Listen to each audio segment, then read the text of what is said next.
ఆయన క్లియర్గా మందకృష్ణ మధుగారు చెప్పారు, నేను ప్రెస్ మీట్ చూసినాను. ఆయన ఏమన్నారంటే ఇది చేసినాము, కాకపోతే మాకు 9 ఇచ్చిండ్రు, అది 10 11 ఉండాలనేది ఒకటి. 11 రెండోది మాదిగాలు కాదు, మాలకులకు కూడా ఉపకారం జరగాలని చూస్తాం కదా, కొంచెం ఏ గ్రూప్లో సి గ్రూప్లో అక్కడెక్కడ ఉన్నాయి వాళ్ళని అక్కడెక్కడ చేయాలనేది ఇంకో మాట ఆయన మాట్లాడింది.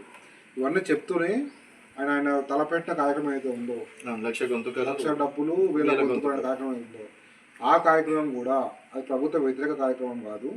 అది కేవలం మాదిగల యొక్క సంస్కృతి సంప్రదాయాన్ని ప్రపంచానికి చూపించడానికి చేసిన కార్యక్రమం, వ్యతిరేకంగా లేము ప్రభుత్వానికి అని చెప్పేసి ప్రెస్ మీట్లో చెప్పిండు.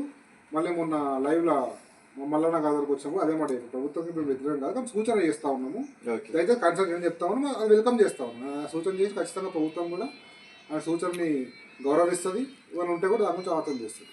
ఓకే అండి. సో నిజంగా సంవత్సరం లోపల మీరు కూడా పోల్ చూసే ఉంటారు, ఫామ్ హౌస్ పాలనకి చాలామంది జిందాబాద్ కొట్టడం అనేది జరిగింది.